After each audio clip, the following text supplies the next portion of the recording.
Anak ini harus menanggung dosa pendahulunya. Jangan ikut campur atau dia mati.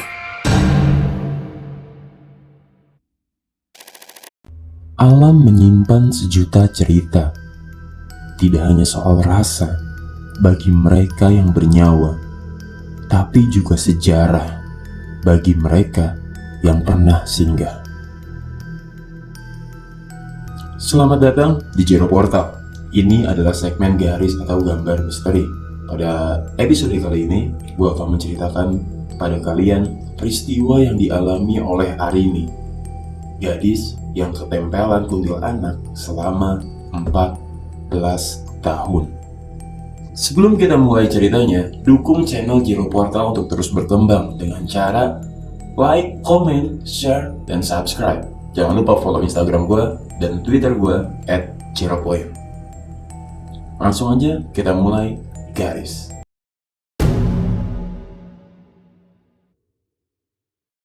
Kota Kembang malam itu meninggalkan kesan mendalam. Setelah menghadiri pesta perayaan mengenang, bertemu kawan lama sembari bercerita tentang kekonyolan masa lalu adalah cara terbaik membuang waktu. Bandung adalah kota sejuta cerita, tidak hanya soal rasa bagi mereka yang pernah singgah. Bila dikulik lebih dalam, Bandung memiliki ragam misteri terselubung yang menyimpan luka di balik peristiwa miris dan tragis. Mari lain waktu kita telusuri bersama tim Jero Portal agar lebih banyak mata yang membaca dan juga pasang telinga yang bersedia mendengar dan pasang mata yang menyaksikan mereka. Karena yang saya tahu, beberapa di antara mereka butuh wadah untuk berbagi kisah. Selain soal sejarah, terkadang juga ada hal-hal yang perlu diluruskan terkait kepercayaan yang salah, yang mana seringkali menjadikan mereka sebagai pelaku tertuduh. Hari itu, saya berusaha memberikan batas untuk tidak berinteraksi dan mencoba mengabaikan mereka hingga sebuah panggilan telepon dari Kang Arya, salah satu senior sewaktu mengenyam pendidikan kilat di sebuah padepokan, terdengar begitu mendesak. Jero, lagi di Bandung, bisa merapat ke Garut. Aku butuh bantuan Jero. Tolong ya, semoga bisa disampaikan. Suara Kang Arya di sambungan telepon terdengar tergesa, seperti sedang berada di situasi terhimpit. Ada apa, Kang? Tentu spontan, saya bertanya. Panjang ceritanya, nanti Jero lihat sendiri di sini. Tolong ya, aku sendirian. Balas Kang Arya tanpa sempat menjawab pertanyaanku. Pikiran kala itu terbang kemana-mana. Rasa kekhawatiran menjelma menjadi praduga-praduga yang tertuju pada ragam kemungkinan terburuk yang sedang dialami oleh Kang Arya. Terlebih, beliau adalah salah satu senior yang paling banyak membantu dan membimbingku selama di padepokan dulu. Setelah sambungan telepon terputus, aku bergegas bersiap. Selepas Isya, aku berangkat menuju lokasi yang titik koordinat mapnya telah dibagikan oleh Kang Arya. Perjalanan mengikuti arah GPS membawaku memasuki sebuah desa yang masih beralaskan tanah. Sepanjang mata memandang, yang nampak hanyalah pepohonan rimbun dengan akar-akar besar, serta semak belukar menjalar. Satu papan penunjuk jalan yang sudah kusam memberikan tanda bahwa aku memasuki kawasan sekitar Leuweung atau hutan terlarang yang cukup tersohor di wilayah Garut, bahkan se-Jawa Barat. Tempat ini dikenal syarat akan mistisnya. Leuweung itu menyimpan sejarah panjang terkait asal-usul leluhur negeri ini hingga ditetapkan sebagai salah satu cagar budaya. Aku melanjutkan perjalanan dengan putaran roda perlahan. Mulai nampak bangunan-bangunan rumah semi permanen milik warga. Nyaris setiap rumah di desa ini memiliki halaman luas yang membuat jarak antar bangunannya itu tuh cukup jauh. Kebun-kebun tumbuh subur di sekitar. Hal itu wajar karena desa ini berbatasan langsung dengan alam lepas atau hutan yang bisa dibilang masih perawan. Namun satu hal yang menjadi tak biasa ialah ketika bau aroma khas kemenyan begitu santer menusuk indera penciuman. Aku tiba ketika langit udah gelap. Meski nggak melihat secara langsung, tapi wangi-wangian yang tertangkap hidung itu menjadi penegas bahwa warga sekitar masih mempertahankan kebiasaan nyaji. Mungkin untuk menghormati para leluhur gaib yang menetap, ya tak apa juga sih. Itu merupakan hal yang wajar ketika menilik fakta bahwa hal semacam itu sebenarnya udah jadi hal yang lumrah di negara kita. Bukan hanya di Garut, tapi kota besar seperti Bali dan wilayah lainnya di negeri ini juga memiliki kepercayaan yang sudah menjelma kebudayaan serupa. Yang membedakan hanya tata caranya. Oke, singkat cerita, Aku sampai di sebuah rumah bercat biru, berpagar kayu setinggi dengkul yang mana untuk membukanya masih harus diangkat. Ada mobil Kang Arya yang udah parkir di sana. Terus Kang Arya kelihatan keluar. "Masuk Jer," minta Kang Arya. Pengap dan lembab. Itulah kesan pertama yang dirasakan ketika memasuki rumah tersebut. Gak rapi, tapi gak juga berantakan. Kang Arya menggiringku ke salah satu kamar di bagian belakang rumah. Tercium bau amis yang amat menyengat, juga energi negatif yang paparannya mampu membuat bulu kuduk merinding. Sesampai sini, Kang Arya masih belum menjelaskan apa-apa. Namun yang pasti, saat ini kita sedang bersinggungan dengan makhluk berenergi negatif yang memiliki kemampuan manipulatif dan aura dendam yang amat kuat. Sepengalamanku, makhluk sejenis ini mampu menghasut pikiran manusia untuk melakukan hal-hal yang berbahaya, bunuh diri misalnya. Seorang anak perempuan, kita sebut saja namanya Arini, mengenakan baju merah lusuh terpasung di atas kasurnya sendiri dengan kedua kakinya yang terikat sama tali. Tatapannya kosong, mengawang ke atas. Sesekali ujung bibirnya menyeringai tajam. Di tepi ranjang berdiri seorang ibu paruh baya yang matanya tuh sembab kayak habis nangis. Tolong anak saya, udah hampir 1 minggu dia terus mengamuk, gak mau makan kalau gak dipaksa. Ucap sang ibu tersebut menceritakan kondisi Arini anaknya. Ibu Tika menggenggam tangan Kang Arya dengan badan setengah membungkuk, kayak memohon buat dibantu. Aku berdiri di ujung pintu, karena ukuran kamar yang cukup kecil. Kalau ikut masuk itu kayak bakal penuh banget sih. Sejak pertama melihat Arini, yang kerasa itu tuh perasaan miris. Tubuhnya kayak udah menjadi rumah atau media bagi makhluk gaib dalam kurun waktu yang gak bisa dibilang sebentar. Nampak jelas jejak energi gaib yang tertinggal di tubuhnya. Sudah pasti Arini merasa tersiksa. Bila bisa bersuara, pasti dia udah ngeluh banyak merasa sakit atau apapun yang menimpa fisiknya. Karena begitulah dampak tubuh manusia bila dirasuki makhluk astral. Tubuhnya bisa rusak dan yang paling parah dapat menyerang organ-organ vital yang bisa berakibat fatal bagi kesehatan dan psikologisnya juga. Udah hampir 14 tahun anak saya ketempelan.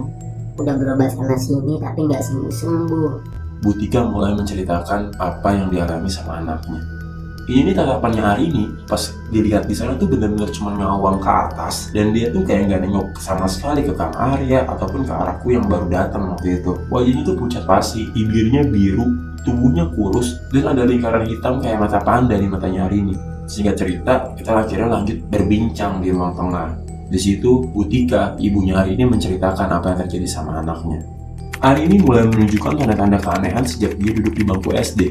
Arini kerap mengalami kerasukan, bahkan kadang tak segan melukai teman sekelasnya dengan menggunakan benda-benda tumpul, kayak penggaris, penghapus papan, hingga kasus paling diingat ialah ketika Arini menusuk teman sebangkunya dengan pulpen karena dibully. Perilaku aneh Arini membuatnya mendapatkan perlakuan bully sudah sejak di bangku SD dan terus berlanjut. SMP, Arini memasuki masa pubertas. Arini mulai gemar bersolek, berdandan gitu ya maksudnya. Menurut pengakuan guru-guru di sekolah, Arini kerap menggoda para murid laki-laki. Sempat terdangkap basah, Arini ini pernah melakukan tindakan yang melampaui batas asusila sama salah satu murid laki-laki yang mengaku dipaksa sama Arini. Katanya gitu. Di bangku SMP ini, Arini masih sering kerasukan. Bahkan dia kerap ketawa melengking dan tiba-tiba menangis di tengah jam pembelajaran. Terus lanjut lagi, di bangku SMA, keanehan Arini semakin jadi-jadi. Arini mulai jarang mandi dan cenderung jorok. Dia masih sering menggoda pria, bahkan terkadang teman-teman sekolah Arini ini mengaku kerap melihat wajahnya Arini berubah menua, seperti nenek-nenek ketika sedang kerasukan. Arini juga tidak segan-segan melawan gurunya secara fisik yang memarahinya. Namun kepada ibunya sendiri, Arini bersikeras, merasa tidak pernah melakukan hal-hal tersebut. Dia hanya rasanya itu sering tidur di kelas karena ngerasa kantuk yang gak tahan. Dalam hal ini, kita bisa simpulin bahwa Arini melakukan tindakan-tindakan tersebut di bawah kendali sadarnya. Keanehan-keanehan yang terjadi pada Arini membuatnya harus tinggal kelas, hingga pada akhirnya memutuskan untuk putus sekolah setelah pihak sekolah memanggil orang tuanya, terus nyuruh mereka untuk menarik Arini dari sekolah atau mengundurkan diri. Mereka beralasan Arini harus berobat dulu karena udah nggak bisa mengikuti kegiatan pembelajaran, dan Arini ini nggak mampu bersosialisasi. Secara nggak langsung, Arini harus dikeluarkan dari sekolah. Sejak hari putus sekolah, Tika, ibunya, menjadi lebih dekat dengan anaknya. Namun justru dia menyaksikan kian hari kondisi Arini semakin mengkhawatirkan. Arini kerap memanjat pohon-pohon di halaman belakang rumah, Dan gak hanya itu, Ibu Tika pernah memergoki Arini menjilati darah menstruasinya sendiri. Arini juga kerap didapati memakan daging-daging mentah yang tersedia di dapur seperti ayam dan ikan mentah. Ikan ini jadi kayak masih hidup gitu langsung dimakan. Ibu Tika gak bisa ngapa-ngapain selain nangis. Kerasa banget Bu Tika ini batinnya tersiksa. Dia kepukul sama cobaan demi cobaan yang dialami sama anaknya. Bukan tanpa usaha, Ibu Tika juga sudah membawa Arini berobat ke sana sini, bahkan sampai lintas pulau demi menjemput kesembuhan. Namun hasilnya hanya jutaan rupiah melayang. Arini masih tetap sama, bahkan kian mengkhawatirkan. Seolah makhluk yang bersemayam di tubuh Arini sudah mengukuhkan bahwa raga ini adalah miliknya. Namun yang membuat Ibu Tika tidak berhenti berikhtiar ialah ketika seringkali Arini ini nangis, terus kayak minta pertolongan sama ibunya, ngomong, Bu, maafin Rini gak kuat, tolong Rini Bu. Ketika itu, Tika merasakan bahwa ya yang ngomong itu lagi benar-benar anaknya minta tolong. Meski habis itu wajah Arini balik lagi berubah, kayak menyeringai terus ketawa melengking. Waktu itu Bu Tika ngomong ke kita, masih ada Arini di dalam badannya. Kang Arya menjelaskan, Ya tenang Bu, tentu Arini masih ada di dalam tubuhnya. Cuma raganya ini lagi diambil alih sama makhluk lain. Jadi Arini itu gak punya kendali sama kesadarannya sendiri kayak gitu. Nah, di tengah perbincangan kita nih, tiba-tiba terdengar suara Arini dari dalam kamar kayak menembang lagu Sunda, kayak nyindir. Sontak kita berdiri dan segera beranjak ke kamar Arini. Kaget ketika melihat dia udah berhasil melepas tali-tali yang mengikat kaki dan tangannya gitu di kasur. Dan yang kita lihat sekarang, Arini itu malah lagi menembang sembari nari tradisional dengan gerakan yang cukup lihai. Gerakan tubuh Arini itu tuh layaknya seorang penari yang udah handal. Arini yang semula ngebelakangin kita, kini perlahan badannya itu kayak memutar menghadap kita. Tatapan Arini sangat tajam, dia menyeringai seolah menantang. Dari dalam dirinya itu kelihatan bahwa ada sosok wanita berwajah tua, mulutnya sobek dan matanya itu bolong. Energi negatif dari makhluk itu tuh kuat banget. Rasa badan tuh langsung lemes, kayak kekuras dalam sekali tatap sama dia tuh. Gak lama itu kayak kedengaran suara gendang, gamelan yang nggak tahu dari mana asalnya. Itu tengah malam ya. Kejadian tengah malam kita ngedengar suara kayak orang hajatan. Itu didengar sama semua orang yang ada di situ, termasuk Bu Tika, ibunya Arini, dan ada pamannya di sana yang lagi tidur sampai kebangun. Bersama dengan itu, kedua mata Arini itu melotot. Terus kayak senyumnya tuh semakin lebar. Benda-benda di sekitar Arini berjatuhan. Dia melompat kayak berupaya menaiki lemari yang tingginya itu setinggi dada. Tapi lemari itu malah jatuh karena nggak kuat nahan beban. Arini kemudian ditahan sama Kang Arya. Terus kita, Pak Asep, pamannya itu tuh sama Bu Tika ngebantu Kang Arya ngangkat Arini ke kasurnya. Tenaga Arini itu kuat banget, lebih dari biasanya. Kita berempat aja ini kewalahan nih nanganinnya. Arini terus melawan soalnya. Setelah bersusah payah, akhirnya Arini berhasil dibaringkan ke kasur.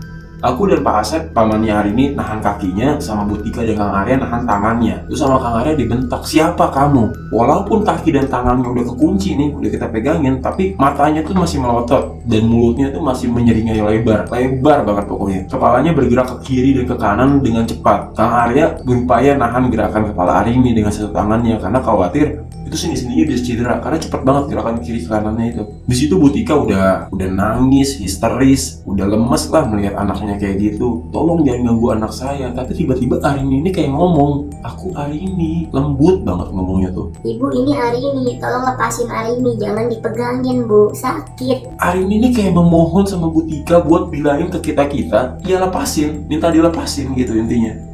Tapi yang kelihatan sama mata kita itu tuh jelas bukan Arini, melainkan sosok tersebut yang memanipulatif, mencoba menipu daya kami.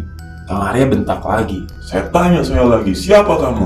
Makhluk dalam tubuh Arini masih gak bergeming. Dia terus memberontak dan perlahan malah ketawa. Itu kencang banget kayak gendang telinga gitu mau pecah. Kang Arya yang mulai kehabisan kesabaran, dia mengambil satu botol air, kemudian merapal ayat-ayat doa dan mantra kepercayaannya. Lalu satu jarinya ini kayak neken titik kening tengah Arini. Bersama dengan itu ditanya lagi, siapa kamu? Arini masih gak ngejawab, cuma ngeberontak terus. Terus ditekan sama Kang Arya, akhirnya baru keluar suara, sakit. Siapa kamu? Ditanya lagi, siapa kamu? Baru akhirnya dia bicara. Sari. Saya Jiro, sampai ketemu di video selanjutnya.